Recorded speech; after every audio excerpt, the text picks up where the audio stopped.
Everyone, hello.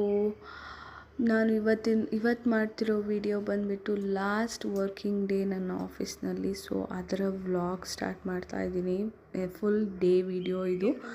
And every time ನಾನು ಈ ವಿಡಿಯೋನ ಎಡಿಟ್ ಮಾಡ್ಬೇಕಾದ್ರೆ ಅಂದ್ಕೊಳ್ತೀನಿ I have to be so consistent, but I am not able to edit everything at once due to baby or time sigalla hige. But from now onwards I'll be very consistent on this video and I want to grow my channel and I have to build my subscribers and also I have to post consistently for that. Adanna ನಾನು ಇವಾಗ ಈ ಟೈಮಿಂದ ಶುರು ಮಾಡ್ತಾ ಇದ್ದೀನಿ. And thank you so much for your support always, and let's start the video.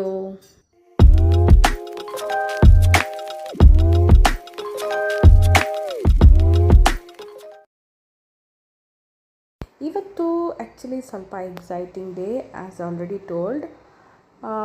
ಇವತ್ತು ನಾನು ತಿಂಡಿ ಬಂದುಬಿಟ್ಟು ಸಬ್ಬಕ್ಕಿ ಇಡ್ಲಿ ಮಾಡ್ತಾಯಿದ್ದೆ. ನನ್ನ ಮಗಳು ಕೂಡ ಬೇಗ ಎದ್ಬಿಟ್ಟಿದ್ಲು ಆ್ಯಂಡ್ ಅವನು ಕೂರಿಸ್ಕೊಂಡು ತಿಂಡಿ ಮಾಡ್ತಾಯಿದ್ದೆ. ಆ್ಯಂಡ್ ಅವಳಿಗೂ ಕೂಡ ತುಂಬ ಇಷ್ಟ ನಾನು ಅಡುಗೆ ಮಾಡ್ತಿರ್ಬೇಕಾದ್ರೆ ಎಲ್ಲ ತರಕಾರಿ ಹೆಸರು ಅಥವಾ ಯಾವ್ದಾದ್ರು ಐಟಮ್ಮು ಇದು ಡಬ್ಬಗಳು ಯಾವ್ಯಾವುದು ಇದೆಲ್ಲ ಹೇಳ್ತಾ ಇರೋಕ್ಕೆ ತುಂಬ ಇಷ್ಟ ಆಗುತ್ತೆ. ಸೊ ಅದು she enjoys it.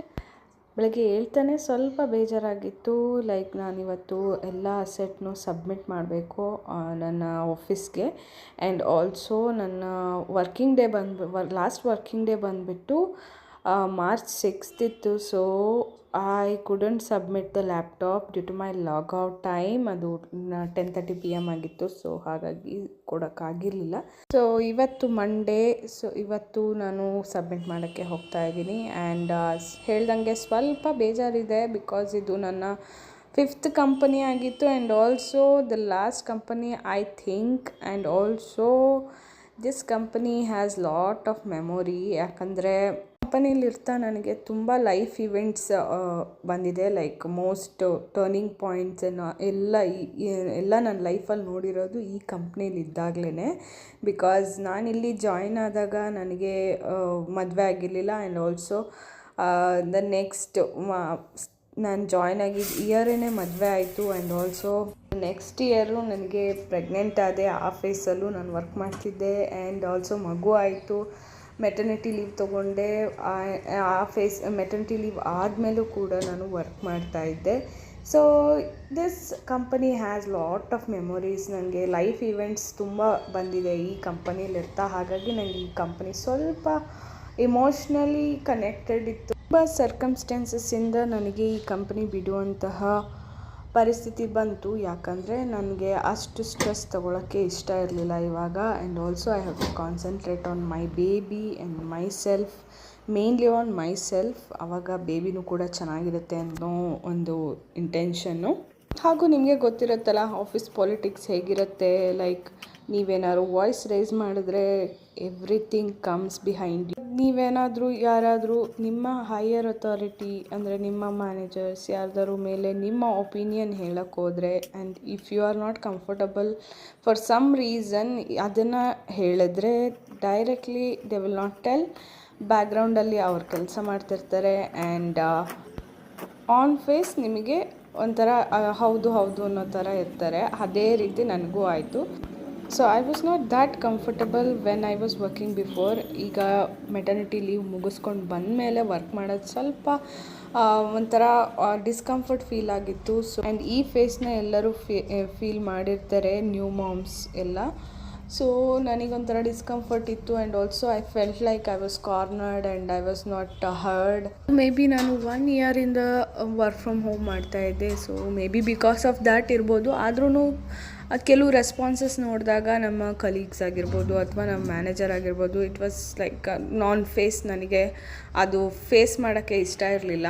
Few months before ನಾನು ಏನಕ್ಕೋ ಒಂದು ವಾಯ್ಸ್ ರೇಸ್ ಮಾಡಿದೆ. ಲೈಕ್ ನನಗೆ ಒಬ್ಬರು ಮಾತಾಡಿರೋ ರೀತಿ ನನಗೆ ಇಷ್ಟ ಆಗಿರಲಿಲ್ಲ. ಸೊ ಅದಕ್ಕೆ ವಾಯ್ಸ್ ರೇಸ್ ಮಾಡಿದೆ. I don't know how after that everything went wrong in my journey, like for career. Every small thing ನಾನು ಟಾರ್ಗೆಟ್ ಆಗಿಬಿಟ್ಟಿದ್ದೆ. ಆ್ಯಂಡ್ ಆಲ್ಸೋ ಎವ್ರಿ ಡೇ ನಾನು 1 hour ಎಕ್ಸ್ಟ್ರಾ ಸ್ಟ್ರೆಚ್ ಮಾಡಬೇಕಾಗಿತ್ತು. ಆ್ಯಂಡ್ ಹೆವಿ ಸ್ಟ್ರೆಸ್ ಅನಿಸ್ಬಿಡೋದು. And also every time I feel very anxiety because of that meetings and all.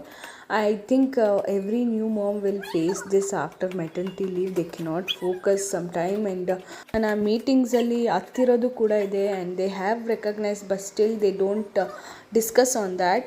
And ಅದು ನನಗೆ ಸ್ವಲ್ಪ toxic feel ಅನ್ನಿಸ್ತು. ಹೌದು, ಇದು ಒಂಥರ ಒಳ್ಳೆ ಸ್ಯಾಲ್ರಿ ಇದ್ದಿದ್ದು job, but still I chose my mental peace over that.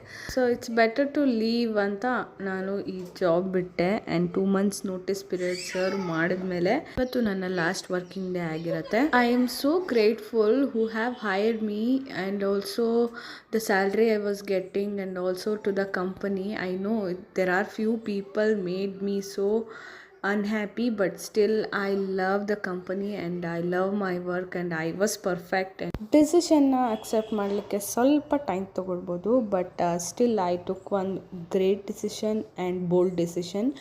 ಇದು ನನಗೆ ತುಂಬ ಇಂಪಾರ್ಟೆಂಟ್ ಆಗಿರೋ ಸ್ಟೆಪ್ ಆಗಿರುತ್ತೆ, because I have my business ನಾವು. ಅದಕ್ಕೆ ಇವಾಗ ಕಾನ್ಸಂಟ್ರೇಟ್ ಮಾಡಬೇಕು. ತುಂಬ ಮೆಂಟಲ್ ಪೀಸ್ಗೋಸ್ಕರ ನನ್ನ ಈ ಕೆಲಸ ಬಿಡಬೇಕಾಯಿತು. But if I am getting any other offer, I definitely post here. Finally ನಮ್ಮ ಕಂಪ್ನಿ ಕಡೆ ನಾವು ಇವಾಗ ಜರ್ನಿ ಸ್ಟಾರ್ಟ್ ಮಾಡಿದ್ವಿ. 2:30ಗೆ ಸ್ಟಾರ್ಟ್ ಮಾಡಿದ್ದು ನಾವು ಈ ಆಫ್ಟರ್ನೂನು, ಬಟ್ ಅಲ್ಲಿ ರೀಚ್ ಆಗೋಷ್ಟೊತ್ತಿಗೆ 3:34 ಆಗೋಗ್ಬಿಟ್ಟಿತ್ತು. Heavy traffic and also it's a very long distance, long journey ಆಗೋಗ್ಬಿಡ್ತಿದ್ದು. Finally I have reach to my office. Swipe ಮಾಡಿದೆ, ಬಟ್ ವರ್ಕ್ ಆಗಲಿಲ್ಲ, ಬಿಕಾಸ್ ನಾನು ಲಾಸ್ಟ್ ವರ್ಕಿಂಗ್ ಡೇ ಬಂದುಬಿಟ್ಟು ಫ್ರೈಡೇ ಆಗಿದ್ದರಿಂದ ನನ್ನ ಆಲ್ರೆಡಿ ಆ್ಯಕ್ಸಸ್ ಎಲ್ಲ ರಿಮೂವ್ ಆಗೋಗ್ಬಿಟ್ಟಿತ್ತು. ಸೊ ವರ್ಕ್ ಆಗ್ತಿರ್ಲಿಲ್ಲ. ಸೊ ಎಸ್ಕಾರ್ಟ್ ಮಾಡಿದ್ರು ನನ್ನ ಸೆಕ್ಯೂರಿಟಿ. ಒಳಗಡೆ ಬಂದು ಇವಾಗ ಕಾಯ್ತಾ ಇದ್ದೆ. ಈ ಪ್ಲೇಸ್ ನಾನು ಮರೆಯೋಂಗೆ ಇಲ್ಲ, ಬಿಕಾಸ್ ಇಲ್ಲಿ ನಾನು ಫಸ್ಟ್ ಡೇ ನಾನು ಜಾಯ್ನ್ ಆದಾಗ ಇಂಡಕ್ಷನ್ಗಂತ ಅಲ್ಲಿ ಕೂತಿದ್ದೆ. ಸೊ ಇವಾಗ ನಾನು ಲಾಸ್ಟ್ ವರ್ಕಿಂಗ್ ಡೇ ದಿನವೇ ಅಲ್ಲಿ ಕೂತ್ಕೊತಾ ಇರೋದು ಆಫ್ಟರ್ 3 long years. ಒಂದು ಕಾಫಿ ಕುಡಿಯೋಣ, ಲಾಸ್ಟ್ ಕಾರ್ಪೊರೇಟ್ ಕಾಫಿ ಅಂದ್ಕೊಂಡು ಒಂದು ಎಸ್ಪ್ರೆಸೋ ಕುಡಿಯೋಣ ಅಂತ ಎಕ್ಸ್ಪ್ರೆಸ್ಸೋ ಕ್ಲಿಕ್ ಮಾಡಿದೆ. ಆ್ಯಂಡ್ ಕಾಫಿ ಬಂತು, ನಾಟ್ ಬ್ಯಾಡ್, ಅದು ಚೆನ್ನಾಗಿತ್ತು, ಕುಡಿದೆ. ಆ್ಯಂಡ್ ದೆನ್ ಸಡನ್ಲಿ ಈ ಕಡೆ ತಿರುಗಿ ನೋಡ್ತೀನಿ, ನನ್ನ ಹಸ್ಬೆಂಡ್ ಮತ್ತು ಮಗುನೂ ಕೂಡ ಬಂದರು. ನಾನು ಒಳಗೆ ಎಂಟ್ರಿ ಇಲ್ಲ ಅಂದ್ಕೊಂಡು ಅಲ್ಲೇ ಕಾಯಕ್ಕೆ ಹೇಳಿದ್ದೆ, but still the security has ask them to come inside. And daughter ಇವಳು ತುಂಬ ಅಳ್ತಾ ಇದ್ಲು. ಆ್ಯಂಡ್ ಅವಳಿಗೆ ತುಂಬ ಕನ್ಫ್ಯೂಸ್ ಆಗಿಬಿಟ್ಟಿತ್ತು ಎಲ್ಲಿ ಬಂದ್ವಿ ಅಂತ. ಆ್ಯಂಡ್ ಆಲ್ಸೋ ಒಂದು ಸ್ವಲ್ಪ ವಾಕ್ ಮಾಡಿಸಿ ಆ ಕಡೆ ಈ ಕಡೆ ಎಲ್ಲ ನೋಡಿ ತೋರಿಸಿ ಎಲ್ಲ ಮಾಡೋಷ್ಟೊತ್ತಿಗೆ ಶಿ ವಾಸ್ ಓಕೆ. ಆ್ಯಂಡ್ ಅಲ್ಲೇ ಒಂಚೂರು ವಾಕ್ ಮಾಡ್ತಿದ್ಲು. ಎಲ್ಲರೂ ಅವಳನ್ನೇ ನೋಡ್ತಾಯಿದ್ಲು, ಬಿಕಾಸ್ ಆ ಶೂಸ್ ಅವಳು ಹಾಕಿರೋದು ತುಂಬ ಸೌಂಡ್ ಮಾಡ್ತಾಯಿತ್ತು. ಫೈನಲಿ ನಮ್ಮ ಟೆಕ್ನಿಕಲ್ ಟೀಮ್ ಹೆಲ್ಪ್ ಡೆಸ್ಕ್ ಅವ್ರು ಬಂದುಬಿಟ್ಟು ಎಲ್ಲ ಐಟಮ್ನ ತೊಗೊಂಡು ಹೋದರು. ನನ್ನ ಲ್ಯಾಪ್ಟಾಪು, ಮಾನಿಟರು, ಮೌಸು, ಹೆಡ್ಸೆಟ್ ಎಲ್ಲ ತೊಗೊಂಡು ಹೋದರು. ಸೊ ಆಮೇಲೆ ನಾವು ಹೊರಟಿದ್ದು ವಿದ್ಯಾರ್ಥಿ ಭವನ್ ಕಡೆ. ಇಷ್ಟು ದೂರ ಬಂದಿದ್ದೀವಲ್ಲ, ಎಲ್ಲರೂ ಆನ್ ದಿ ವೇ ತಿನ್ಕೊಂಡು ಹೋಗೋಣ ಏನಾದ್ರು ಸ್ನ್ಯಾಕ್ಸ್ ಅಂತ ಅಂದ್ಕೊಂಡು ವಿದ್ಯಾರ್ಥಿ ಭವನ್ಗೆ ಹೊರಟ್ವಿ. ಅಲ್ಲಿ ಆನ್ ದಿ ವೇ ಇತ್ತು. ಆ್ಯಂಡ್ ನಂಗೆ ಈ ಶಾಪಿಂಗ್ ಸ್ಟ್ರೀಟ್ ಇದೆ ಅಂತಲೇ ಗೊತ್ತಿರಲಿಲ್ಲ. So this is the first time I am visiting here in the shopping street. ಚೆನ್ನಾಗಿತ್ತು, ಬರ್ತಾ ನೋಡೋಣ ಅಂತ ಅಂದ್ಕೊಂಡು ಹೋಗ್ತಾ ಇದ್ವಿ. And this was a quite silent area ಅನ್ನಿಸ್ತು, ತುಂಬ ಜಿಗಿ ಇಲ್ಲ. ಆ್ಯಂಡ್ ಫಸ್ಟ್ ಟೈಮ್ ನಾನು ನೋಡ್ತಾ ಇರೋದು ಈ ಸ್ಟ್ರೀಟು. ಆ್ಯಂಡ್ ವಿದ್ಯಾರ್ಥಿ ಭವನಲ್ಲೂ ಕೂಡ ತುಂಬ ಕ್ಯೂ ಇರಲಿಲ್ಲ. So we got a place very soon. And we are happy, quite emotional ನನಗೆ ಇವತ್ತು, ಬಿಕಾಸ್ ನನ್ನ ಆ ಸೆಟ್ನ ಕೊಟ್ಬಿಟ್ಟೆ. ಆ್ಯಂಡ್ ಆಲ್ಸೋ ಈ ಕಂಪ್ನಿ ಜೊತೆ ನಾನು ನನ್ನ 10 year ಕಾರ್ಪೊರೇಟ್ ಲೈಫ್ನ ಎಂಡ್ ಮಾಡ್ತಾ ಇದ್ದೀನಿ, ಅಥವಾ ಕಂಟಿನ್ಯೂ ಮಾಡ್ಬೋದು, ಕ್ವೆಶನ್ ಮಾರ್ಕ್ ಹಾಕ್ಕೊಳ್ಳಿ. ಫೈನಲಿ ಒಳಗೆ ಬಂದ್ವಿ. ಇಲ್ಲಿ ಎಲ್ಲ ಕವಿಗಳದ್ದು ಪೆನ್ಸಿಲ್ ಸ್ಕೆಚ್ ಮಾಡಿದರು. ಆ್ಯಂಡ್ ತುಂಬ ಬ್ಯೂಟಿಫುಲ್ ಆಗಿತ್ತು. ಆ್ಯಂಡ್ ಇದು ತುಂಬ ಚಿಕ್ಕದಿತ್ತಂತೆ ಫಸ್ಟು, ಆ್ಯಂಡ್ ಇವಾಗ ಎಕ್ಸ್ಟೆಂಡ್ ಮಾಡಿದ್ದಾರೆ. ಆ್ಯಂಡ್ ತುಂಬ ಚೆನ್ನಾಗಿತ್ತು. ದೋಸೆ ಕೂಡ ಆರ್ಡರ್ ಮಾಡಿದ್ವಿ, ರವೆ ವಡೆ ಆರ್ಡರ್ ಮಾಡಿದ್ವಿ. ಆ್ಯಂಡ್ ತುಂಬ ಚೆನ್ನಾಗಿತ್ತು. ಆ್ಯಂಡ್ ಇವಳು ಕೂಡ ತಿಂದಳು. And finally my husband bought cake and I was so surprised, and thank you so much for this cake. Bun ವರ್ಲ್ಡಲ್ಲಿ ಬ್ಲೂಬೆರಿ ಬನ್ ತಿನ್ನಬೇಕು ಅಂತಿದ್ದೆ, ಅದನ್ನು ಪಾರ್ಸೆಲ್ ತಂದಿದ್ರು. ಆ್ಯಂಡ್ ನನ್ನ ಕಂಪ್ನಿಲಂತೂ ಕೇಕ್ ಕಟ್ ಮಾಡಿಸ್ಲಿಲ್ಲ, since it is a virtual exit. And thank you so much for this cake. And finally it's a sleeping time. ಇವಳಿಗೆ ಇವಾಗ ಬುಕ್ ಅಭ್ಯಾಸ ಮಾಡಿಸ್ತಾ ಇದ್ದೀನಿ. ಆ್ಯಂಡ್ ಹಾಗೆ ಮಲಗೋದು ಅಭ್ಯಾಸ ಮಾಡಿಸ್ತೀನಿ. ಸ್ವಿಂಗಲ್ಲಿ ಮಲಗಿಸ್ತಾ ಇದ್ದೆ, ಇವಾಗ ಹಾಗೆ ಮಲಗಿಸೋದು ಅಭ್ಯಾಸ ಮಾಡಿಸ್ತಾ ಇದ್ದೀನಿ ಕತೆ ಹೇಳಿಬಿಟ್ಟು. ನೀವು ಕೂಡ ಮಕ್ಕಳ ಸ್ಲೀಪ್ ರೊಟೀನ್ ಹೇಗೆ ಸೆಟ್ ಮಾಡೋದು ಅಂತ ತಿಳ್ಕೊಬೇಕಾದ್ರೆ ನನಗೆ ಕಮೆಂಟ್ ಮಾಡಿ. ಅದ್ರ ಬಗ್ಗೆನೂ ಕೂಡ ಒಂದು ವಿಡಿಯೋ ಮಾಡ್ತೀನಿ. ಇಲ್ಲಿಗೆ ನನ್ನ ಇವತ್ತಿನ ದಿನ ಮುಗೀತು. ಇವತ್ತಿನ ವಿಡಿಯೋ ಇಷ್ಟ ಆಗಿದೆ, please do like it and also ನನಗೆ ನನ್ನ ಚಾನಲ್ ಸಬ್ಸ್ಕ್ರೈಬ್ ಮಾಡಿ. ನಿಮ್ಮ ಸಪೋರ್ಟ್ ಹೀಗೆ ಇರಲಿ ಅಂತ ಹೇಳ್ತಾ thank you so much for watching. Bye.